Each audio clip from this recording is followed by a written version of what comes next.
Hi. Shine Tom ചാക്കോയുടെ കാര്യം ഒന്നും പറയാൻ വേണ്ടിയിട്ടാണ് ഞാനിപ്പോൾ ലൈനിൽ വന്നത്. വേറൊന്നുമില്ല, പുള്ളി ട്രാപ്ഡ് ആയതാണ്. ലഹരിയുടെ ആ ഒരു അതിൽ അകപ്പെട്ടു പോയി പുള്ളി. ഇതിന് രണ്ട് തെളിവുകൾ ഞാൻ തരാം. ഒന്ന്, പുള്ളി ആദ്യകാല ചിത്രങ്ങളൊക്കെ നോക്കുമ്പോൾ അതിനകത്ത് പുള്ളിയുടെ ആ ഒരു മുഖ ഷേപ്പും പുള്ളിയുടെ സംസാര രീതികളും നോക്കിക്കഴിഞ്ഞാൽ നമുക്ക് മനസ്സിലാക്കാൻ സാധിക്കും. രണ്ടാമത്തെ ആ ഒരു സ്റ്റേജിൽ പുള്ളിയുടെ സംസാരങ്ങളും ഈ കിറിയുടെയൊക്കെ ആ ഒരു മൂവ്മെൻറ്റും ഇങ്ങനെ വളരെ പിടിച്ചൊക്കെയാണ് പുള്ളി സംസാരിക്കുന്നത്. ആ ഒരു രീതികളും മാനറിസങ്ങളൊക്കെ മൊത്തം മാറിപ്പോവുകയാണ്. സാമ്പത്തികം ഒരുവിധമുണ്ട് പുള്ളിക്ക്.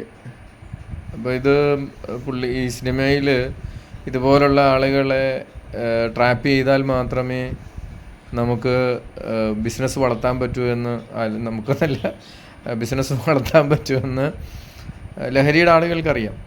അപ്പോൾ അവരിങ്ങനെയുള്ള ചില ആളുകളെ, ഇവനൊരു നിഷ്കളങ്കനാണ് ഷൈൻ. ഞാൻ അവസാനം കാണുന്നത്, ഞാൻ അനിക്കുട്ടനുമായിട്ട് ഞാൻ സ്ഥിരം പോയി ഭക്ഷണം കഴിക്കുന്ന എൻ്റെ ഒരു സുഹൃത്തിൻ്റെ കടയുണ്ട് കത്രിക്കടവിൽ, KSRTCയുടെ അടുത്ത്. അപ്പോൾ അവിടെ വെച്ചിട്ട് രാത്രിയിൽ ഔപചാരികമായി ഭക്ഷണം കഴിക്കാൻ വരികയും ഞങ്ങൾ കുറച്ച് നേരം സംസാരിക്കുകയും ചെയ്തിട്ടുണ്ട്. ഫോട്ടോ ഒക്കെ എടുത്താന്ന് ഞാനത് ഇൻസ്റ്റാഗ്രാമിൽ ഇട്ടിട്ടുണ്ട്. ഇപ്പോൾ എന്നെ സംബന്ധിച്ചിടത്തോളം എന്നെ ഹണി ട്രാപ്പിൽ പെടുത്താനായിട്ട് നോക്കിയപ്പോഴും ദൈവത്തിൻ്റെ ഒരു കൃപ കൊണ്ട് മാത്രമാണ്. ഞാൻ ആരെയും സ്വാധീനിക്കാനൊന്നും ശ്രമിച്ചില്ല. സത്യം എൻ്റെ ഭാഗത്തുള്ളത് കൊണ്ട് അത് തെളിയും എന്നുള്ളൊരു ദൃഢവിശ്വാസത്തിൽ മുന്നോട്ട് പോയപ്പോഴാണ് പോലീസുകാർക്കത് മനസ്സിലാവുകയും അവർ ഞാൻ കേസെടുത്തു എന്ന് പറഞ്ഞിട്ട് പോലും അവരെടുത്തില്ല. അവർക്കത് സത്യം എന്താണെന്ന് മനസ്സിലായതുകൊണ്ട് മാത്രമാണ്. നമ്മളെപ്പോഴും സത്യത്തിൻ്റെ കൂടെയാണ് നിൽക്കുന്നതെങ്കിൽ നമുക്ക് ഒന്നും ദോഷകരമായിട്ട് വരത്തില്ല. പിന്നെ മറ്റൊരു കാര്യം എന്ന് പറഞ്ഞാൽ, നമ്മളൊരു ട്രാപ്പിൽ പെട്ടാൽ അത് തിരിച്ചറിയണം. ഷൈൻ്റെ കാര്യത്തിൽ നമ്മൾ അത് തിരിച്ചറിയുന്നില്ല. അതാണ് ഏറ്റവും വലിയ പ്രശ്നം. ഷൈൻ ടോമിൻ്റെ കാര്യത്തിൽ ഈ ട്രാപ്പിൽ പെട്ട വിവരം അവന് മനസ്സിലായില്ല.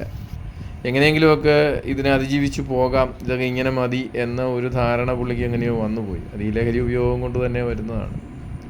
അപ്പോൾ ആദ്യമൊക്കെ നമുക്കിത് നമ്മൾ അറിയാതെ തന്നെ നമ്മുടെ ശരീരത്തിൽ ജ്യൂസിലൂടെയും മറ്റുമൊക്കെ കടത്തും. ഇപ്പം മറഡോണയുടെ കാര്യത്തിൽ അങ്ങനെയാണ് സംഭവിച്ചത്. മറഡോണയെ ഒരു നിഷ്കളങ്കനായ വ്യക്തിയാണ്. പുള്ളിയെ ഈ ഒരു മയക്കുമരുന്ന് എന്തോ ആശിഷോ കൊക്കൈനോ ഏതാണ്ട് വെച്ചിട്ട് പല പ്രാവശ്യം പിടിച്ചു. അങ്ങനെ പുള്ളിയെ വേൾഡ് കപ്പിൽ നിന്ന് ബാൻ ചെയ്തു. മറഡോണ ഉള്ളപ്പോൾ മാത്രമേ ഞാൻ വേൾഡ് കപ്പ് കണ്ടിട്ടുള്ളൂ. കാരണം ഈ പന്തെടുത്ത് കഷത്തി വെച്ചുകൊണ്ട് നിൽക്കുന്ന പോലെയാണ് അതിന് ശേഷമുള്ള വേൾഡ് കപ്പ് എനിക്ക്. അതുകൊണ്ട് പിന്നെ ഞാനൊരു മറഡോണയില്ലാത്തൊരു കളിയും ഞാൻ കാണത്തില്ലായിരുന്നു.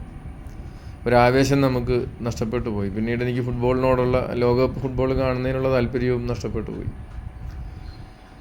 അപ്പോൾ ഞാൻ പറഞ്ഞു വരുന്നത് ഇത്രയേ ഉള്ളൂ. എവിടെയെങ്കിലും നമ്മൾ ട്രാപ്പിലായി എന്ന് തോന്നിയാൽ അപ്പം തന്നെ നമ്മൾ അതിന് വേണ്ട രീതിയിൽ പ്രതികരിച്ചു തുടങ്ങണം. ഞാൻ പലപ്പോഴും എനിക്ക് കഴിഞ്ഞ ദിവസം ഗണേഷ് കുമാറിന് ഒരു വിവരം കൈമാറിയത്, മന്ത്രി ഗണേഷ് കുമാറിന് ഒരു വിവരം കൈമാറിയത്, ചില കടകളിൽ നിന്ന് നമ്മൾ കയറി ഭക്ഷണം കഴിക്കുമ്പോൾ നമുക്ക് ഉറക്കം വരും, ഭയങ്കരമായിട്ട് ഉറങ്ങിപ്പോവും. എനിക്ക് മാത്രം എന്തോ ഒരു പ്രതിഭാസമാണെന്ന് നിൽക്കുമ്പോൾ ഒരു പ്രാവശ്യം ഞാൻ കുമളി വണ്ടിയിൽ ഇങ്ങനെ പോകുമ്പോൾ ഡ്രൈവർക്ക് ഉറക്കം വന്നു, ഭയങ്കര ദേഹാസ്വാസ്ഥ്യവും ഒക്കെ വന്നു. അങ്ങനെ കയറ്റി കൊണ്ടുപോയി.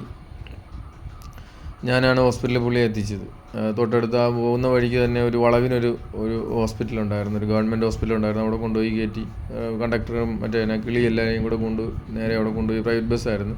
പിന്നീടൊരു ട്രാൻസ്പോർട്ട് ബസ്സിൽ ഇതുപോലെ തന്നെ അയാളെ ഹോസ്പിറ്റലിൽ എത്തിക്കേണ്ടി വന്നു. പിന്നെ രണ്ടാമത് കോട്ടയത്ത് ഞാനുണ്ടായിരുന്നപ്പോൾ ഞാൻ ഇവിടെ എൻ്റെ മനോരമയുടെ അടുത്തുള്ള ഒരു താലൂക്ക് ആശുപത്രിയോ ജില്ലാ ആശുപത്രിയോ ആണ്ട് അവിടെ ഇതുപോലെ തന്നെ ഒരു KSRTC ഡ്രൈവർ ഭയങ്കരമായിട്ട് ഉറങ്ങിപ്പോകുന്നു എന്ന് പറഞ്ഞിട്ടുള്ള ഒരു പ്രതിഭാസത്തിൽ. മറ്റൊരു കാര്യം എനിക്ക് ഇതിനകത്ത് പറയാനുള്ളത്, നമ്മൾ വർഷങ്ങൾക്ക് മുമ്പ് പുറകോട്ട് പോയി കഴിഞ്ഞാൽ ഒരു 90, 92, 93 കാലഘട്ടങ്ങളിൽ നടന്ന അപകടങ്ങൾ നോക്കിയാൽ 90% പേരും അതിനെ അതിജീവിച്ചിട്ടുണ്ട്. എന്നെ സംബന്ധിച്ചിടത്തോളം എൻ്റെ ഒരു സുഹൃത്ത് കോയമ്പത്തൂരിന് ഒരു കാറ് വാടകയ്ക്ക് എടുത്ത് പോയതാണ്. അപ്പൻ ഗൾഫിലാണ്. അപ്പോൾ ഒരു 5-6 പേര് ചേർന്ന് ഒരു കാറൊക്കെ വാടകയ്ക്ക് എടുത്ത്, അന്നുണ്ടായിരുന്ന ഒരു നല്ല കാറൊക്കെ വാടകയ്ക്ക് എടുത്ത് ഒരു കൂട്ടുകാരൻ്റെ കയ്യിൽ നിന്നോ അങ്ങോട്ടൊക്കെ സംഘടിപ്പിച്ച് ഇവരെല്ലാവരും കൂടെ കോയമ്പത്തൂരൊക്കെ കറങ്ങാനായിട്ട് പോയി. അപ്പോൾ അവൻ രാത്രി പോയി അപകടപ്പെട്ടിട്ട് ഈ തലച്ചോറിൻ്റെ ഒരു മുക്കാ ഭാഗം ഇങ്ങനെ ഈ ഒരു കൈപ്പത്തി ഇങ്ങനെ വെച്ചാൽ അതിനേക്കാൾ കൂടുതൽ തല പൊട്ടി തലച്ചോറ് വെളിയിൽ വന്ന് ഇതെല്ലാം കൂടെ കല്ലും മണ്ണും എല്ലാം കൂടെ വാരിയിട്ടാണ് ആശുപത്രിയിൽ എത്തിക്കുന്നത്. ഇവൻ്റെ അപ്പനും വീട്ടുകാരും നാട്ടുകാരും എല്ലാം കൂടെ സംഘടിച്ച് ഇവനെ ചികിത്സിച്ച് കുറേ നാളത്തേക്ക് ഇവനൊരു മന്ദബുദ്ധിയെ പോലെ ഇരുന്നെങ്കിലും പിന്നീട് പെണ്ണ് കെട്ടി ഇപ്പോൾ നല്ല രീതിയിലൊക്കെ ജീവിക്കുന്നുണ്ട്, പുറത്തൊക്കെ പോയി ജോലിയൊക്കെ ചെയ്ത്. പക്ഷേ ഈ അടുത്തിടെ കാലം കൊണ്ട് എനിക്ക് കാണാൻ പറ്റിയൊരു കാര്യം എന്ന് പറഞ്ഞു കഴിഞ്ഞാൽ, ഓടിപ്പോകുന്ന വഴി വണ്ടി മറിഞ്ഞു വീണു, അല്ലെ എവിടെയെങ്കിലും പോയി സൈഡിലെ പോസ്റ്റേൽ ഇടിക്കുന്നു, മറിഞ്ഞു വീഴുന്നു, മരിച്ചു എന്നാണ് കേൾക്കുന്നത്. ഹെൽമെറ്റ് വെച്ചിട്ടുണ്ട്, ഹെൽമെറ്റ് വെക്കാത്ത കേസാണെങ്കിൽ നമുക്ക് മനസ്സിലാക്കാം. ഹെൽമെറ്റ് വെച്ചാൽ കൂടി ഉരുണ്ട് വീണം. അപ്പം നമ്മൾ അതിന് തൊട്ട് മുമ്പ് കഴിച്ച ഭക്ഷണങ്ങളോ അല്ലെങ്കിൽ അതുമായി ബന്ധപ്പെട്ടൊരു അന്വേഷണമോ നടത്തണമെന്നും പറഞ്ഞാണ് ഞാൻ ഗണേഷ് കുമാറിന് ഒരു മെസ്സേജ് കൈമാറിയത്. പുള്ളി അതിൽ ആക്ഷൻ എടുക്കാം, ഞാൻ പഠിക്കാം എന്ന് തന്നെയാണ് പറഞ്ഞത്. ഋഷിരാജ് സിംഗ് IPS പോലുള്ളവർ ലഹരിക്കെതിരെ കലങ്കുഷമായി പ്രവർത്തിക്കുന്നുണ്ട്. പക്ഷേ ഈ പ്രവർത്തനമോ ബോധവൽക്കരണമോ കൊണ്ട് ഇതിൽ യാതൊരുവിധ മാറ്റവും ഉണ്ടാകത്തില്ല. ബോധവൽക്കരണം കൊണ്ട് ഒരു പ്രയോജനവും ഉണ്ടാകത്തില്ല. വേണ്ടത് ആക്ഷനാണ്. കാരണം എന്ന് വെച്ച് കഴിഞ്ഞാൽ, എനിക്ക് തന്നെ ചില കടകളിൽ കയറി കഴിച്ചു കഴിഞ്ഞാൽ വീണ്ടും ഇവിടുന്ന് കഴിക്കാനുള്ള ടെൻഡൻസി, ആരോ നമ്മുടെ ഉള്ളിൽ ഇരുന്ന് ഇങ്ങനെ പറയുന്നത് പോലെ കഴിക്കാം. ചിലപ്പോൾ നമ്മൾ ഭക്ഷണം കഴിച്ച് വയറ് നിറഞ്ഞിരിക്കുവാണെങ്കിൽ അവിടെ പോയി ആ പ്രത്യേക സാധനം ഒന്നുകൂടെ കഴിക്കണമെന്ന് നമ്മളെ ഇങ്ങനെ പ്രേരിപ്പിക്കുന്നു. സംസാരിക്കുന്ന പോലെ നമ്മുടെ ഉള്ളിൽ നമുക്കറിയാൻ പറ്റും. ഇതൊക്കെ ചില ബാധകളാണോ അതോ മയക്കുമരുന്നിൻ്റെ ആഫ്റ്റർ എഫക്റ്റുകളാണോ എന്നൊന്നും നമുക്കറിയത്തില്ല. ചില ആളുകൾ ഇത് തിരിച്ചറിയത്തില്ല. അവർക്ക് ഇങ്ങനൊരു പ്രേരണ 1-2 പ്രാവശ്യം ഒന്ന് കഴിക്കണമെന്ന് തോന്നി വായിലൊരു രുചി വന്നു കഴിഞ്ഞാൽ ഉടനെ തന്നെ വണ്ടി എടുക്കുക, അല്ലെങ്കിൽ സ്വിഗ്ഗിയിൽ അത് ഓർഡർ ചെയ്യുക, ടപ്പ് എന്നും വാങ്ങിച്ച് തിന്നുക. അപ്പം നമ്മൾ തിരിച്ചറിവാണ് ഇതിനകത്ത് ഏറ്റവും പ്രധാനം, അല്ലേ? പണ്ട് ഗുരുകുല വിദ്യാഭ്യാസത്തിൽ ഏറ്റവും പ്രധാനമായിട്ട് പഠിപ്പിച്ചിരുന്നൊരു കാര്യമാണ് പ്രജ്ഞ അഥവാ തിരിച്ചറിവ്. നമുക്ക് എന്തവസ്ഥയാണ്, നമ്മൾ എന്താണ് ചിന്തിക്കുന്നത്, എന്ത് വികാരമാണ് നമുക്കുള്ളത്, ഏതവസ്ഥയിലൂടെയാണ് നമ്മൾ കടന്നു പോകുന്നത്, ഏത് സാഹചര്യത്തിലാണ് ഞാൻ അകപ്പെട്ടിരിക്കുന്നത്, എന്താണ് എൻ്റെ അവസ്ഥ എന്നൊക്കെ അറിയുന്ന, അല്ലെ മനോനില എന്ന് തിരിച്ചറിയാനുള്ള ഒരു കഴിവാണ് ഗുരുകുല വിദ്യാഭ്യാസത്തിൽ പണ്ട് തന്നുകൊണ്ടിരുന്നത്. അത് നമ്മൾ മനസ്സിലാക്കണം. അപ്പോൾ ഇന്നത്തെ തലമുറയ്ക്ക് ബോധവൽക്കരണം മാത്രം പോരാ, തിരിച്ചറിവും കൂടെ ഉണ്ടാകണം. ഈ തിരിച്ചറിവ് ഉണ്ടായാലും പോരാ, നമുക്ക് നമ്മളോട് തന്നെ ഒരു എന്താ പറയുന്ന ഒരു സത്യസന്ധമായ ഒരു ഒരു ഒരു നില, എന്താ എനിക്ക് ആ വാക്കിപ്പോൾ കിട്ടുന്നില്ല, ഒരു കൂറുണ്ടാകണം നമുക്ക്. കാരണം നമ്മൾ ഇതുപോലൊരു സാധനം വീണ്ടും, അല്ലെങ്കിൽ മദ്യം, അല്ലെങ്കിൽ മറ്റെന്തെങ്കിലും ഫുഡ്, അല്ലെങ്കിൽ മയക്കുമരുന്ന് പോലുള്ള സാധനങ്ങൾ വീണ്ടും കഴിക്കാൻ, അത് വാങ്ങിക്കാനായിട്ടൊരു പ്രേരണ വന്നു കഴിഞ്ഞാൽ നമ്മൾ അതിനെ അതിജീവിക്കാൻ ശ്രമിക്കുക. അത് നടക്കുന്നില്ലെങ്കിൽ അതുമായി ബന്ധപ്പെട്ട അതോറിറ്റികളിൽ നിന്നോ അല്ലെങ്കിൽ ഹോസ്പിറ്റൽ പോലെയുള്ള സംവിധാനങ്ങളിൽ നിന്നോ കൗൺസിലിംഗ് സെൻ്ററുകളിൽ നിന്നോ അഡിക്ഷന് വേണ്ടിയിട്ടുള്ള കാര്യങ്ങൾ നമ്മൾ സ്വയം നേടാനായിട്ട് ശ്രമിക്കണം. പലപ്പോഴും ഇതിനുള്ള ഒരു താല്പര്യം നമുക്ക് പറ്റത്തില്ല. ചില അസുഖക്കാരെ നമ്മളിപ്പം പലപ്പോഴും ഓർക്കുന്നുണ്ട്. തലവേദന, എൻ്റെ പരിചയത്തിലുള്ള പല ആളുകളും തലവേദന വെച്ച്, എനിക്കും ഉണ്ടായിരുന്നു തലവേദന. പക്ഷേ ഞാൻ കൃത്യമായിട്ട് അതിന് വേണ്ട എല്ലാ ചികിത്സകളും ചെക്കപ്പുകളും കൃത്യമായിട്ട് ഞാൻ ചെയ്യും. അപ്പം പലരും പറയും ഒരു ചെറിയ തലവേദന വന്നു കഴിഞ്ഞാൽ ഇവൻ ഉടനെ കിടന്ന് നിലവിളിക്കും. ചെറിയ തലവേദനയാണ് ഞാൻ മൈൻഡ് ചെയ്യത്തില്ല. സഹിക്കാൻ പറ്റാത്ത ഈ കണ്ണിൻ്റെ ഭാഗത്തൊക്കെ ഭയങ്കര വേദനയാണ്. അത് എന്താണെന്ന് പിന്നീട് കണ്ടുപിടിച്ചു, അത് ഒഴിവാക്കാൻ പറ്റുന്ന വർഷങ്ങൾ ഞാൻ ആ വേദന സഹിച്ചു എന്നുള്ളതാണ്. ചില ആളുകൾ ഇതുപോലെ തലവേദന വന്നു കഴിഞ്ഞാൽ സാരമില്ല, ഒരു പാരസെറ്റാമോൾ എന്തെങ്കിലും മേടിച്ച് കഴിച്ചു, വീണ്ടും വന്നു, വീണ്ടും ഒരു പാരസെറ്റാമോൾ കഴിച്ചു, വീണ്ടും വന്നു, ഇങ്ങനെ കഴിച്ചു. കുറച്ച് നാൾ കഴിയുമ്പം കീറി ഇങ്ങനെ കോടി, അല്ലെങ്കിൽ ഉരുണ്ട് വീണ് ചത്തു എന്ന് പറയില്ല, മരിച്ചു പോയി എന്നൊക്കെ പറയുന്ന ഒരവസ്ഥയിലേക്ക് ആ ഒരു തലവേദന എത്തിപ്പെടുന്നുണ്ട്. ഞാൻ എപ്പോഴും ഓർക്കുന്നുണ്ട്, വലിയൊരു കോടീശ്വരൻ, നമുക്ക് വളരെയേറെ എനിക്കൊക്കെ ഒരുപാട് ഉപകാരം ചെയ്തിട്ടുള്ള ഒരു മനുഷ്യൻ, സ്ഥിരമായിട്ട് തലവേദന വരും പുള്ളി എക്കോസ്പിരിൻ കഴിയുമായിരുന്നു. ആസ്പിരിനാണ് സ്ഥിരമായിട്ടൊരു തലവേദന. പുള്ളി ധ്യാനങ്ങളൊക്കെ കൂടും, പ്രാർത്ഥിക്കും. വലിയ ഉദാര മനസ്കനായിട്ടുള്ളൊരിതാണ്, കോടീശ്വരനാണ്, വളരെ അടുപ്പമുള്ളൊരു സഹോദരൻ. ഈ മനുഷ്യൻ പലപ്പോഴും ഡോക്ടറെ കാണത്തില്ല, പരിചയത്തിലുള്ള ഡോക്ടർമാരെ വിളിക്കും. അപ്പോൾ ഇന്ന മരുന്ന് കഴിച്ചാൽ മതി, അത് തന്നെ തുടർന്നാൽ മതി, കുഴപ്പമൊന്നുമില്ല, റെസ്റ്റ് എടുക്കുക, ടെൻഷൻ്റെ ആണ്, ഇങ്ങനെയൊക്കെ പറയും. എന്നോട് ആരെങ്കിലും ഒരു പരിധിക്ക് അപ്പുറം തലവേദനയും പ്രശ്നമാണെന്ന് പറഞ്ഞാൽ ഞാൻ പറയുന്നു, സ്കാനിങ്ങുമായിട്ട് ബന്ധപ്പെട്ട് മുന്നോട്ട് പോകുന്നതാണ് നല്ലതെന്ന് പറയും.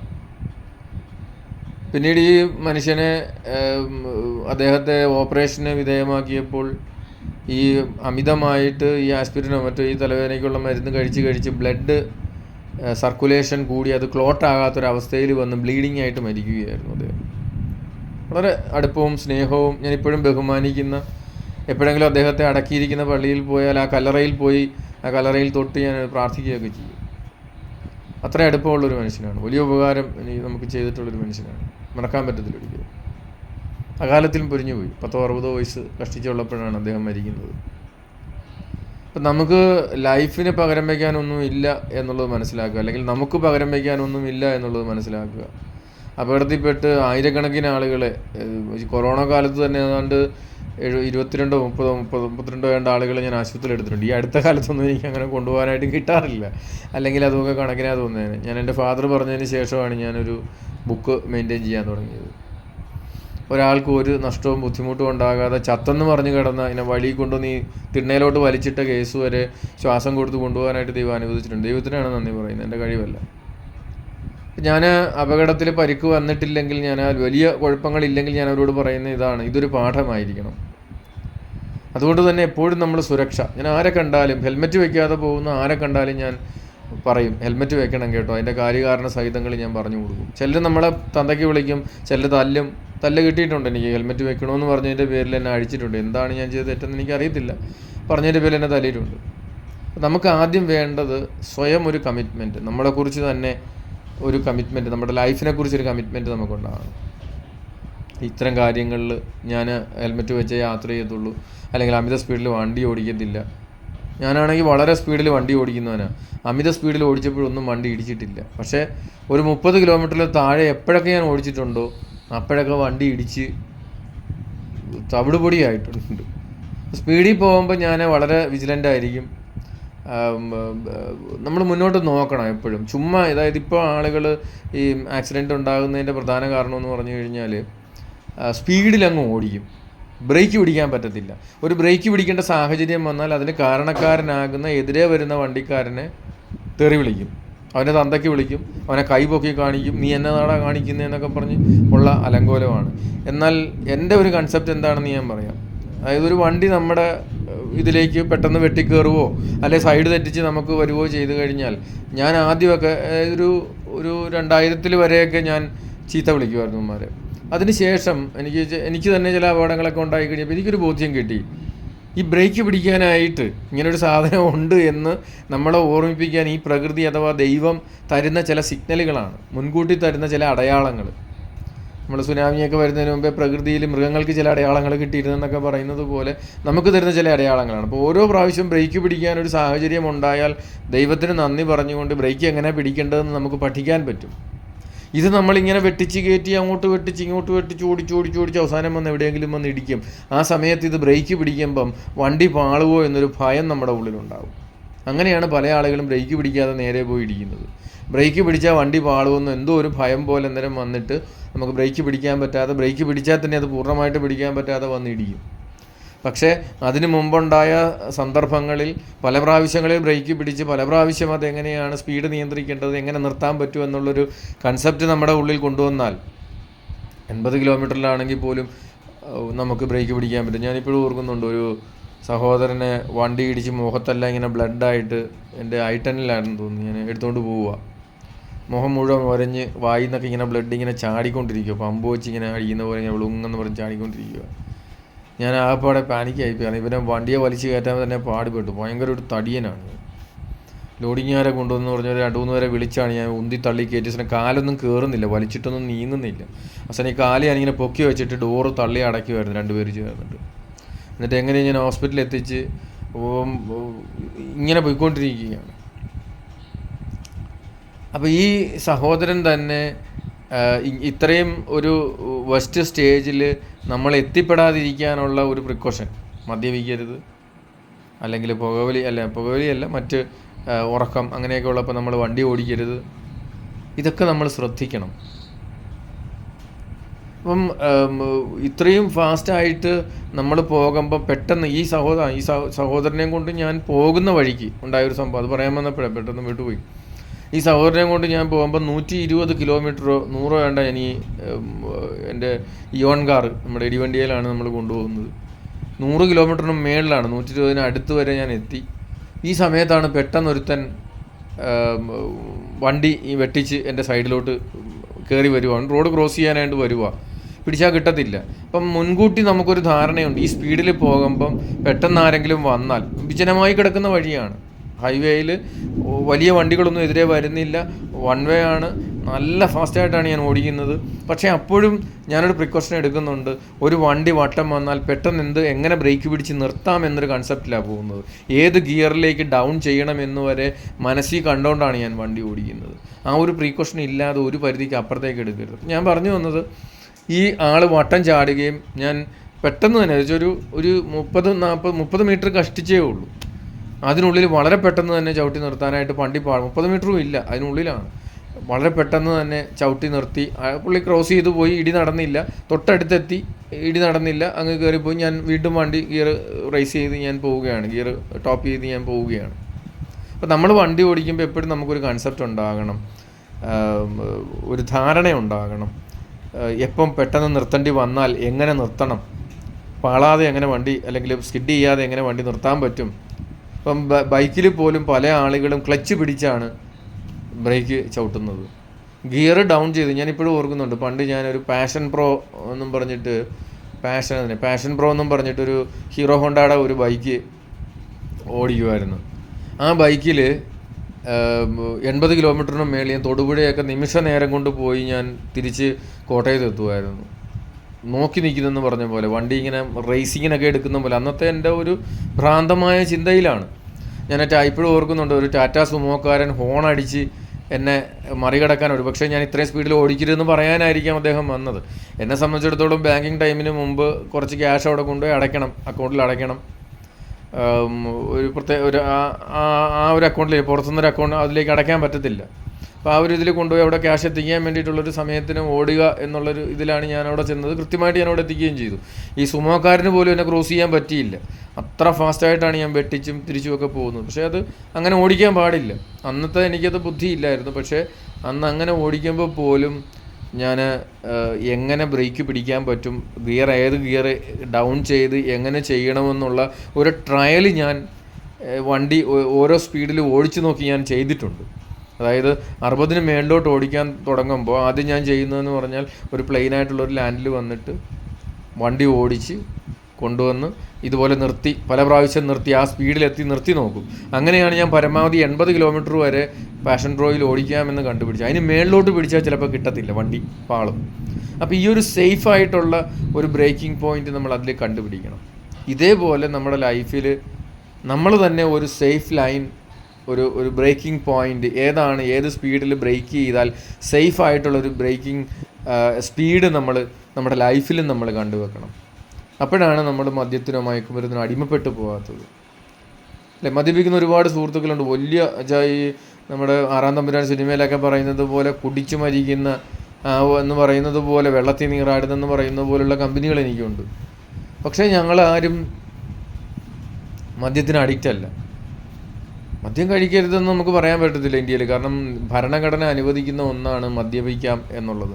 അപ്പം മദ്യപിക്കരുത് എന്ന് പറഞ്ഞാൽ അത് ഭരണഘടനാ വിരുദ്ധമാണ്. അപ്പോൾ അതിനെതിരെ പ്രത്യേകം കേസെടുക്കാം. അപ്പോൾ ചില മത നേതാക്കന്മാർ, ഗുരുക്കന്മാരൊക്കെ ഇങ്ങനെ പറയാറുണ്ട്, മദ്യപിക്കാൻ പാടില്ല എന്ന് പറയുന്നുണ്ട്. അങ്ങനെ പറയാം, മദ്യപാനം കുറയ്ക്കണം എന്ന് പറയാം, ആരോഗ്യത്തിന് ഹാനികരമാണ്, കുറയ്ക്കണമെന്നേ പറയാൻ പറ്റത്തുള്ളൂ. അല്ലെങ്കിൽ ഭരണഘടന അനുശാസിക്കുന്ന അവകാശത്തെ നിഷേധിക്കുന്നതായിട്ട് വേണമെങ്കിൽ നമുക്ക് കേസെടുക്കാം. ഞാനൊരു തമാശ പറഞ്ഞതാണ്. അപ്പോൾ നമുക്കൊരു കൺസെപ്റ്റ് ഉണ്ടാകണം, ഇങ്ങനെ മതി. ഇപ്പോൾ നമ്മൾ കൊട്ടാരക്കര ശ്രീധരൻ നായർ എന്ന് പറയുന്ന മഹാനടൻ്റെ ജീവിതത്തിൽ ഞാൻ സായി ചേട്ടൻ പറയുന്ന ഒരു ഇത് ഓർക്കുന്നുണ്ട് ഇപ്പോഴും. എടാ ചെറു, ഞാൻ ജിജിബായി എന്നാണ് വിളിക്കുന്നത്. എടാ ജിജിബായി, എൻ്റെ ഫാദറുണ്ടല്ലോ 90 ദിവസം മദ്യപിക്കും, ഭയങ്കര മദ്യപാനമായിരിക്കും. 90-ാം പൊക്കം കറക്റ്റ് നിർത്തി കുറി തൊട്ട് അമ്പലത്തിൽ പോകാൻ തുടങ്ങി. ഇനി അമ്പലത്തിൽ പോയില്ലെങ്കിലും പുള്ളി പിന്നെ തൊടത്തില്ല, കൈ കൊണ്ടൊന്നല്ല, ഒരു തരത്തിലും. എത്രയൊക്കെ വലിയ പാർട്ടി വന്നെന്ന് പറഞ്ഞാലും പുള്ളി തൊടത്തില്ല. അപ്പോൾ ഈ 90 ദിവസം അടിക്കുക എന്ന് പറയുന്നത് നമ്മുടെ ശരീരത്തിന് കേടാണ്. ജീവിതത്തിൽ ഏത് ചെയ്താലും, ഇപ്പോൾ ഷൈൻ ടോം ചാക്കോയ്ക്ക് പല പ്രാവശ്യം അവന് വാണിയുണ്ടായി, കേസുകളുമായിട്ട് ബന്ധപ്പെട്ട ഇത് വന്നു, അവനെ ഉപേക്ഷിച്ചു ഒക്കെ ചെയ്തപ്പോഴും പുള്ളിയുടെ ഉള്ളിലൊരു ധാർഷ്ട്യം വളർന്നു. ആ ധാർഷ്ട്യമാണ് പുള്ളിയെ കൊണ്ട് ഇപ്പം ഇങ്ങനെ ഒരു സ്ഥിതിവിശേഷത്തിലേക്ക് എത്തിച്ചത്. ആ ധാർഷ്ട്യം ഒരിക്കലും വളർത്താൻ പാടില്ല. അതെങ്ങനെ വളർന്നു, ആദ്യകാലത്തെ ഷൈനിനെ വെച്ച് നോക്കുമ്പോൾ അതെങ്ങനെ വളർന്നു എന്ന് ചോദിച്ചാൽ അവൻ്റെ ഉള്ളിൽ വന്നുപെട്ട ഈ മയക്കുമരുന്ന് സാധനങ്ങൾ തന്നെയാണ്. അവനെ ആക്കിയെടുത്തതാണ് അങ്ങനെ. ഷൈനിനെ അങ്ങനെ ട്രാപ്പ് ചെയ്ത് പെണ്ണുങ്ങളുമൊക്കെ കൂടി ഇവനുമായിട്ട് കമ്പനി കൂടി ഇവനിത് കുറേശ്ശെ കൊടുത്തു. പിന്നീട് അത് കിട്ടാതെ വരുമ്പോൾ ആ പെണ്ണുങ്ങളെ ഇവർ വിളിക്കും, നിങ്ങൾ വാ, നിങ്ങളില്ലാതൊരു സുഖമില്ല, ചുമ്മാ നമുക്ക് വർത്താനം പറഞ്ഞിരിക്കാമെന്നും പറഞ്ഞ് വിളിപ്പിക്കും. വരുമ്പം വീണ്ടും ഫീഡ് ചെയ്യും. സത്യത്തിൽ ഇവൻ പലപ്പോഴും കുറ്റക്കാരനല്ല. ഇവനാൾ സ്ട്രെയിറ്റ് ഫോർവേഡാണ്, വളരെ നല്ല കറേജുള്ളൊരു നടനാണ്, ഒക്കെ ശരിയാണ്. പക്ഷേ നമ്മുടെ ബോധവും ബുദ്ധിയും കളയുന്ന ഇങ്ങനെയുള്ള സാധനങ്ങൾ വരുമ്പം ജീവിതത്തിൽ നമ്മൾ അതിനാണ് ചില ധ്യാനവും പ്രാർത്ഥനയും ചില കാഴ്ചപ്പാടുകൾ നമുക്കുണ്ടാകണം. ആ കാഴ്ചപ്പാടുകൾ ഇല്ലെങ്കിൽ നമ്മളിതുപോലെയുള്ള ട്രാപ്പുകളിൽ പെട്ടുപോകും. എന്നെ ഞാൻ വളരെ നിശിതമായിട്ട് പോലീസ് സ്റ്റേഷനിൽ കൊണ്ടുപോയി നിർത്തി, ഇപ്പോൾ ഏതാണ്ട് ഒരത്തി കളയുമെന്ന് പറഞ്ഞതാണ്. ഞാൻ പറഞ്ഞു, നിങ്ങൾ കേസെടുത്തോ, എനിക്ക് കുഴപ്പമില്ല. കാരണം എൻ്റെ ഭാഗത്തുനിന്ന് തെറ്റ് വരാതിരിക്കാനുള്ള കാര്യങ്ങൾ ഞാൻ ചെയ്തിട്ടുണ്ട്. അത് വെറുതെ പോലും ഉറക്കത്തിൽ പോലും വരത്തില്ല. കാരണം സുബോധം നമ്മൾ നഷ്ടപ്പെടുമ്പോൾ മദ്യപിച്ച് കഴിഞ്ഞാൽ ഒരു കാരണവശാലും, ഞാൻ എൻ്റെ അമ്മ പറഞ്ഞൊരു കാര്യം കേട്ടിട്ടുണ്ട്. അമ്മയുടെ അപ്പൻ എൻ്റെ ആലപ്പുഴയിലെ തറവാട്ട് വീട്ടിൽ വന്നപ്പോൾ വല്യപ്പൻ, എൻ്റെ അപ്പൻ്റെ അപ്പൻ മകൻ്റെ അമ്മായിയപ്പന് ഒരു കള്ള് പറമ്പിൽ നിന്ന് തന്നെ ചെത്തുന്ന കള്ള. അന്ന് ഇതുപോലെയുള്ള പ്രശ്നങ്ങളൊന്നുമില്ല. ചെത്തി നേരെ കൊണ്ടൊന്ന് മുറ്റത്തൊഴിച്ച് കുടത്തിലൊഴിച്ചിട്ട് അങ്ങ് പോകും. എത്രയെങ്കിലും അത് വീട്ടിൽ ആവശ്യത്തിനേ ഉള്ളതാണ്. അങ്ങനെ തന്നെയാണ് എൻ്റെ പേരപ്പന്മാരൊക്കെ കുടിയന്മാരായെന്ന് എനിക്ക് തോന്നുന്നുണ്ട്. വീട്ടിൽ തന്നെ ചെത്തുകാരും എല്ലാം സ്വന്തമായിട്ടുണ്ടായിരുന്നൊരു ഫാമിലിയാണ്. അപ്പോൾ ഒരു ദിവസം പുള്ളിക്കാരൻ വന്ന് വള്ളത്തേലാണ് വരുന്നത്. വള്ളം ഊന്നി അവരിവിടെ കൊണ്ടുവന്ന് ഇറക്കും. അപ്പം പുള്ളി വന്നപ്പം വീട്ടിൽ കിടക്കാമെന്ന് പറഞ്ഞു. അങ്ങനെ നിർബന്ധിച്ചു. കിടന്നപ്പം ഇത് കൊടുത്ത് ഒരു കോപ്പ കള്ളെടുത്ത് കൊടുത്തു. അപ്പം പുള്ളി അന്ന് വരെ കുടിച്ചിട്ടില്ല. അപ്പോൾ പുള്ളി ഉടനെ തന്നെ പറഞ്ഞു, പാ വിരിച്ചോ എന്ന് പറഞ്ഞിട്ടാണ് പുള്ളി ഇപ്പം അമ്മായിപ്പം കൊടുക്കുമ്പോൾ, ഈ പുള്ളിക്കാരൻ സംബന്ധക്കാരൻ കൊടുക്കുമ്പം കുടിക്കാതിരിക്കാൻ പറ്റത്തില്ല. എൻ്റെ വല്യപ്പനൊരു വലിയ പ്രതാപിയായിരുന്നു. അപ്പോൾ അങ്ങനെ കൊടുക്കാനായിട്ട് എടുത്തു കഴിഞ്ഞപ്പോൾ ഇത് ഒറ്റ വലിക്ക് കുടിച്ചേച്ച് പുള്ളി നേരെ പോയി പായ കിടന്നെന്നുള്ളത് പറഞ്ഞ് ഞാൻ കേട്ടിട്ടുണ്ട്. എൻ്റെ വല്യപ്പൻ ഇത്രയും ചെത്തുന്ന തെങ്ങ് സ്വന്തമായിട്ടുണ്ടായിരുന്നിട്ടും സ്വന്തം ആവശ്യമായിട്ട് ചെത്തി വീട്ടിൽ കൊണ്ടുവന്ന് വെച്ചിരിക്കും. വലിയൊരു തൻ്റെടിയായിരുന്നു എൻ്റെ വല്യപ്പൻ. അടിയാറുമ്പിൽ ഔസേപ്പച്ചൻ എന്ന് പറയും. പുള്ളിക്കാരൻ കുടിച്ച് മരിച്ചിട്ടില്ല. പുള്ളിക്കാരനൊരു ലിമിറ്റ്, ആ കറക്റ്റ് കള്ള് മാത്രമേ പുള്ളി കുടിക്കത്തുള്ളൂ. ഒരു ദിവസം ഒരു കോപ്പ കള്ള് കൃത്യമായിട്ട് പുള്ളി രാവിലെയും വൈകിട്ടും കുടിക്കുമായിരുന്നു. ഒരു മനുഷ്യനും പുള്ളി കുടിച്ചെന്ന് പറയത്തില്ല, ഒരു മണം വരത്തില്ല. ആ രീതിയിലാണ് പുള്ളി അത് മെയിൻറ്റെയിൻ ചെയ്ത് പോയിക്കൊണ്ടിരുന്നത്. പക്ഷേ മക്കൾ കുട്ടിച്ച് 4 കാലം, എൻ്റെ അപ്പൻ ഉൾപ്പെടെ കുടിക്കുമായിരുന്നു. ഇപ്പോൾ ജീവിതത്തിൽ നമുക്ക് ഒരു കൺസെപ്റ്റ് ഉണ്ടാകണം. നമുക്ക് ഒരു ഒരു ചിട്ട, ഒരു അടുക്കും ചിട്ടയും ഒരു വ്യക്തിത്വം ഉണ്ടാകണം. ഇത് പാടില്ല, അത് ചെയ്യരുത്, അല്ലെങ്കിൽ ഇത് വേണ്ട എന്നുള്ള ഒരു കൺസെപ്റ്റ് ഉണ്ടാകണം. അതുണ്ടെങ്കിൽ നമ്മുടെ തിരിച്ചറിവ് നമ്മളെ തെറ്റ് ചെയ്യുന്നതിൽ നിന്ന് നമ്മളെ പിന്നോട്ട് വലിക്കുക. ഒരു കടിഞ്ഞാണാണ് ജീവിതത്തിൻ്റെ. ചിലപ്പോൾ അത് നഷ്ടപ്പെട്ടു പോകാം, അല്ലേ? ദൈവകൃപയിൽ നിന്ന് ദാവീദ് ബൈബിളിൽ വളരെയേറെ അഭിഷിക്തനായിട്ട് നിന്ന് യുദ്ധം ചെയ്ത് വിജയം കൊണ്ടുവന്ന് അത്ഭുതകരമായ ഒരുപാട് പ്രവൃത്തികൾ ചെയ്ത ദാവീദ് പോലും ജീവിതത്തിൽ തെറ്റ് ചെയ്തിട്ടുണ്ട്. തെറ്റെപ്പോൾ വേണമെങ്കിലും സംഭവിക്കാം. പക്ഷേ അത് ആവർത്തിക്കപ്പെടാതിരിക്കാനും അത് ചെയ്യുമ്പോൾ തിരിച്ചറിവുണ്ടാകാനും നമുക്ക് സാധിക്കണം. ദാവീദിന് തിരിച്ചറിവ് നഷ്ടപ്പെട്ടു പോയി. ക്രിസ്തുവും കുരിശേ കിടന്ന് പ്രാർത്ഥിക്കുന്ന ഇതാണ്, പിതാവ് ഇവർ ചെയ്യുന്ന എന്തെന്ന് ഇവർ അറിയുന്നില്ല. അറിവ് നഷ്ടപ്പെട്ടു പോകരുത്, ജീവിതത്തിൽ തിരിച്ചറിവ് നഷ്ടപ്പെട്ടു പോകരുത്. നമ്മൾ പുരാണങ്ങളൊക്കെ കാണുമ്പോൾ നമുക്ക് കാണാം, ഞാൻ കഴിഞ്ഞ ചില വീഡിയോകൾ പറഞ്ഞിരുന്നു, പാമ്പ് തിരിച്ചറിവിനെയാണ് സൂചിപ്പിക്കുന്നത്. കഴുത്തിലൊക്കെ ഇടുന്ന പാമ്പ് തിരിച്ചറിവിനെയാണ്. കയ്യിലിടുന്ന പാമ്പ്, കൈയുടെ ഈ മണിബന്ധത്തിൽ വാച്ച് കെട്ടുന്ന പോലെ പാമ്പുകൾ ചില പടങ്ങളിൽ നമ്മൾ കാണും. അത് കൈയുടെ പ്രവർത്തികളെ നിയന്ത്രിക്കാനുള്ള കഴിവിനെയാണ് നമ്മളത് കാണിക്കുന്നത്. അത് പറഞ്ഞ് കൊടുക്കാൻ ബുദ്ധിമുട്ടാണ്. പക്ഷേ എന്നാൽ ആ സിമ്പൽ കൊണ്ടാണ്, പാമ്പിൻ്റെ ആ സിമ്പൽ കൊണ്ടാണ് അത് കാണിക്കുന്നത്. പക്ഷെ പാമ്പ് ബൈബിളിൽ അത് തിന്മയുടെ പ്രതീകമാണ്. ഓരോ അവസരത്തിലും ഓരോ കാര്യങ്ങൾ എന്തിനാണ് ഉപയോഗിക്കുന്നത് എന്ന് ആ ചിഹ്നം അല്ലെങ്കിൽ അവസരത്തിനകത്ത്, ഇപ്പം നമ്മൾ കെമിസ്ട്രി ക്ലാസ്സിൽ സെല്ലെന്ന് പറയുമ്പം അതൊരിതാണ്, ഫിസിക്സിൻ്റെ ഇതിൽ സെല്ലെന്ന് പറയുമ്പോഴും ചരിത്രത്തിൽ സെല്ലെന്ന് പറയുമ്പോഴും പല പല അർത്ഥമാണ്, അല്ലേ? ഹിസ്റ്ററിയിലാണ് സെല്ലെന്ന് പറയുമ്പോഴത്തേക്ക് സെല്ലിലടച്ചു എന്ന് പറയുമ്പം ജയിലിൽ അല്ലെങ്കിൽ ഒരു കണ്ടൻസ്ഡ് ആയിട്ടുള്ളൊരു മുറിയിലിട്ടു എന്നുള്ളൊരു അർത്ഥമാണ് വരുന്നത്. അതുപോലെ കെമിസ്ട്രിയിൽ വരുമ്പോൾ അത് ബാറ്ററി സെല്ലുകളോ അല്ലെങ്കിൽ മറ്റെന്തെങ്കിലും കെമിക്കൽ സെല്ലുകളോ ആകാം. ഫിസിക്സിലും അതുപോലെ തന്നെ ഇലക്ട്രിക് സെല്ലുകളായിട്ട് അതിനകത്തുമൊക്കെ, ഞാൻ ഫിസിക്സ് അത്ര എനിക്ക് അറിയത്തില്ല കേട്ടോ, ഞാൻ ഒരു ഊഹം വെച്ചിട്ടാണ് പറയുന്നത്.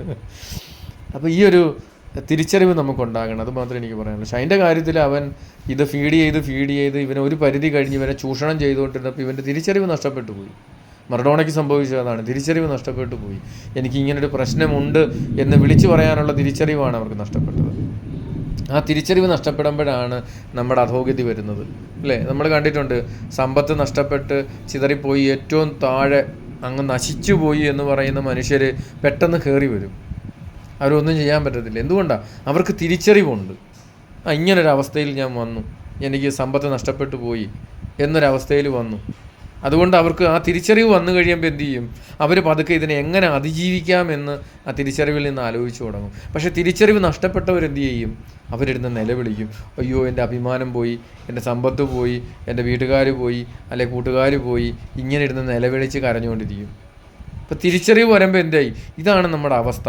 അത് തിരിച്ചറിഞ്ഞിട്ട് നമ്മൾ അവിടുന്ന് പടിപടിയായിട്ട് നമ്മൾ കയറാനായിട്ട് നോക്കും. ഏത് ഹണി ട്രാപ്പോ ഏത് ഇത് വന്നാലും നമ്മൾ സ്ട്രെയിറ്റ് ഫോർവേഡ് ആണോ, അത് നമുക്ക് പിടിച്ചു നിൽക്കാൻ പറ്റും. എൻ്റെ ഈ കേസ്, എന്നെ ഗുണ്ടകളും മറ്റുമൊക്കെ ആക്രമിക്കുന്ന കേസുകൾ കോടതിയിൽ അതിൻ്റെ ശബ്ദരേഖകൾ കൊടുക്കുമ്പോൾ അത് അക്സെപ്റ്റ് ചെയ്യാൻ പറ്റത്തില്ല എന്ന് പറഞ്ഞു.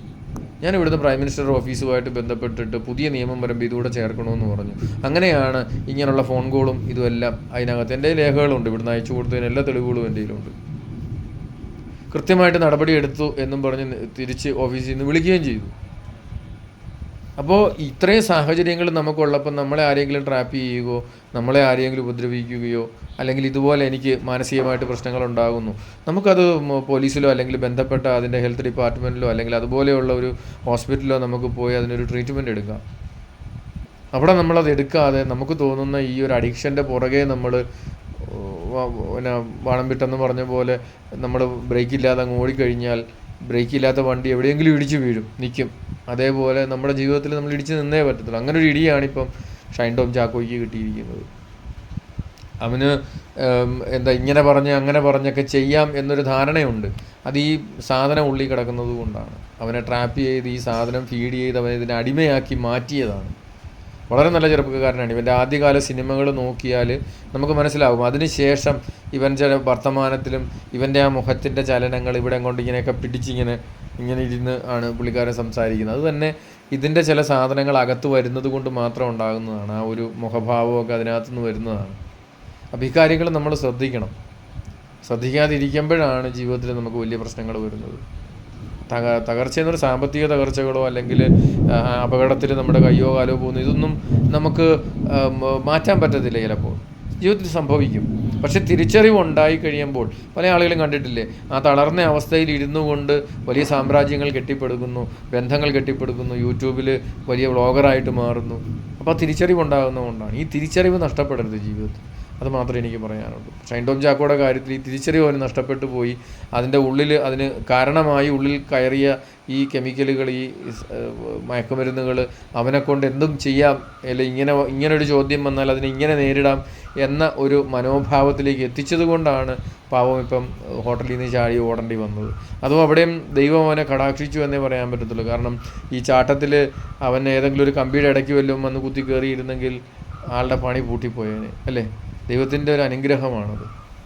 അങ്ങനെ ചാടി 1-ാം നിലയിലേക്ക് ചാടി, 2-ാം നിലയിൽ നിന്ന് രണ്ടാം നിലയിലേക്ക് ചാടി, 2-ാം നിലയിൽ നിന്ന് 1-ാം നിലയിലേക്ക് സ്വിമ്മിംഗ് പൂളിലേക്ക് അങ്ങോട്ട് ചാടി. ഇതൊക്കെ ചെയ്യിപ്പിക്കുന്നത് ഈ ഉള്ളിൽ കിടക്കുന്ന ഈ സാധനമാണ്. എന്തിനും പരകായ ശക്തി എന്ന് പറയുന്നത് പോലെ ഒരു തോന്നല്ലേ. അപ്പോൾ തിരിച്ചറിവുണ്ടെങ്കിൽ മാത്രമേ നമുക്ക് അങ്ങനെ അതിനെ അതിജീവിക്കാൻ പറ്റത്തുള്ളൂ. അപ്പം നമ്മുടെ വിദ്യാഭ്യാസ സമ്പ്രദായത്തിൽ ആദ്യം വേണ്ടൊരു കാര്യം തിരിച്ചറിവുണ്ടാക്കി കൊടുക്കുക എന്നുള്ളതാണ്. തിരിച്ചറിവ്. നമ്മളിവിടെ സയൻസ്, ഞാൻ കഴിഞ്ഞ ദിവസം ഇതുമായി ബന്ധപ്പെട്ട ഒഫീഷ്യൽസ് കുറേ പേരുമായിട്ട് സംസാരിച്ചപ്പോൾ അവരോട് പോലും ഞാൻ പറഞ്ഞ ഒറ്റ കാര്യമേ ഉള്ളൂ. നമ്മൾ കണക്ക് പഠിപ്പിക്കുന്നുണ്ട്, സയൻസ് പഠിപ്പിക്കുന്നുണ്ട്, 1-ാം ക്ലാസ്സിൽ ആ ഈ LKG തൊട്ട് പഠിപ്പിക്കുന്നുണ്ട്, എല്ലാം പഠിപ്പിക്കുന്നുണ്ട്. പക്ഷേ നമ്മളൊരു സംസ്കാരം പഠിപ്പിക്കുന്നില്ല. ഇന്ന് ചൈനയിൽ നമ്മൾ നോക്കിയാൽ കാണാൻ പറ്റുന്നത് അവിടെ LKG UKG തൊട്ട് കുട്ടികളെ പല കാര്യങ്ങൾ അവർ പഠിപ്പിക്കുകയാണ്. എങ്ങനെ പെരുമാറണം, എങ്ങനെ ഒരു സമൂഹത്തിൽ എല്ലാവരോടും ചേർന്ന് പ്രവർത്തിക്കണം, മറ്റുള്ളവരോട് വഴക്കുണ്ടാക്കാതെ എങ്ങനെ നിൽക്കണം, മറ്റുള്ളവരുടെ സാധനങ്ങൾ മോഷ്ടിക്കാതിരിക്കേണ്ടതിൻ്റെ ആവശ്യകതകൾ, ഇതൊക്കെ ഡെയിലി അവർ പ്രവൃത്തി പരിചയം പോലെ പഠിപ്പിക്കുകയാണ്. അവർ പോലും അറിയാതെ അവരെ കൊണ്ട് ചെയ്യിപ്പിക്കുകയാണ്. അതുപോലെ കുക്കിംഗ് ക്ലാസ്സുകൾ കൊച്ചു പിള്ളേർ നിന്നാണ്, അതായത് 1-ാം ക്ലാസ്സിലും 2-ാം ക്ലാസ്സിലും ഒക്കെയുള്ള പിള്ളേർ ന്യൂഡിൽസ്, അത് ഇത് എല്ലാം, ഇതിന് വേണ്ട ഭക്ഷണ സാധനങ്ങളെല്ലാം ഗവൺമെൻറ്റാണ് കൊടുക്കുന്നത്. വീട്ടുകാരൊന്നും കൊടുക്കണ്ട പൈസ. ഇങ്ങനെ കുക്ക് ചെയ്യാൻ തുടങ്ങിക്കഴിഞ്ഞാൽ വീട്ടുകാർ കുത്തുപാള എടുക്കും, അല്ലേ? ഡെയിലി പിള്ളേർ ചിക്കൻ ബിരിയാണി ഉണ്ടാക്കുന്നു, നൂഡിൽസ് ഉണ്ടാക്കുന്നു, മീൻ വറക്കുന്നു, അങ്ങനെ പലതരത്തിലുള്ള ചൈനീസ് വിഭവങ്ങൾ, സൂപ്പുകൾ ഉണ്ടാക്കുന്നു. അതുപോലെ തന്നെ വീട് കെട്ടാൻ നമ്മളിവിടെ എന്താ ചെയ്യുന്നത്? പണ്ട് കാലത്ത് ഞാനൊക്കെ ഈ മണ്ണപ്പം ചുട്ടെന്ന് പറഞ്ഞാൽ ചിരട്ടയ്ക്കകത്ത് ഇങ്ങനെ ചുട്ട് കളിക്കുമായിരുന്നു. പിള്ളേരൊക്കെ അങ്ങനെയാണ്. പക്ഷേ ചൈനയിൽ അങ്ങനെയല്ല. അവർക്ക് കുഞ്ഞിഡലി ഉണ്ടാക്കാനുള്ള സാധനങ്ങൾ, ചെറിയ കുക്കറുകൾ, അതായത് കൈയൊന്നും പൊള്ളാത്ത വിധത്തിലൊക്കെയുള്ള സംവിധാനങ്ങളാണ്. അതിനുള്ള ഉറകൾ, ഗ്ലൗസുകളൊക്കെ കൊടുത്തിട്ടാണ് ചെയ്യിക്കുന്നത്. നമുക്ക് വേണ്ടത് ചൈനയിലും ജപ്പാനിലും ഒക്കെ കാണുന്നത് പോലെ സംസ്കാരവും പ്രതിബദ്ധതയും വളർത്താനായിട്ട് നമുക്ക് സാധിക്കണം. തിരിച്ചറിവ് വളർത്താനുള്ള കാര്യങ്ങൾ നമ്മൾ ചെയ്യണം, ഗുരുകുല വിദ്യാഭ്യാസത്തിൽ എന്നതുപോലെ. ഇതാണ് ഏറ്റവും പരമപ്രധാനമായിട്ടുള്ളത്. അപ്പം വീണ്ടും മറ്റൊരു വീഡിയോയിൽ കാണാം. വീഡിയോ ഇഷ്ടപ്പെടേണ്ട കാര്യമില്ല, കാരണം കഴിഞ്ഞ പ്രാവശ്യം ഞാൻ നമ്മുടെ ഗോവൻ സ്വാമിയെ കുറിച്ചിട്ട വീഡിയോയ്ക്ക് നമ്മുടെ ശത്രുക്കൾ കണ്ടുരുമാനം റിപ്പോർട്ട് അടിച്ചു. ശത്രുതയോടെയാണ് റിപ്പോർട്ട് അടിക്കുന്നത്. അപ്പം നല്ല കാര്യങ്ങൾ തന്നാലും എന്തുകൊണ്ട് ശത്രുതയോടെ റിപ്പോർട്ട് അടിക്കുന്നു എന്നുള്ളതിനൊറ്റ കാര്യമുള്ളൂ. നന്മയും തിന്മയും തമ്മിലുള്ളൊരു പോരാട്ടമാണ്. നന്മയുടെ കൂടെ ആര് നിൽക്കുന്നവരെ റിപ്പോർട്ട് അടിച്ചു പോകില്ല, ഏതെങ്കിലും തരത്തിൽ ഇല്ലായ്മ ചെയ്യാൻ തിന്മ ശ്രമിക്കും. അപ്പോൾ തിരിച്ചറിവില്ലാത്തതുകൊണ്ടാണ് നിങ്ങൾ എൻ്റെ ചാനലിന് റിപ്പോർട്ട് അടിച്ച് അതിനെ പൂട്ടിക്കാൻ ശ്രമിക്കുന്നത്. കഷ്ടിച്ചാണ് വീഡിയോകൾ റിക്കവർ ചെയ്ത് കിട്ടിയത്. ദൈവം അനുഗ്രഹിക്കട്ടെ. എല്ലാവർക്കും നല്ലൊരു ദിവസം ആശംസിക്കുന്നു.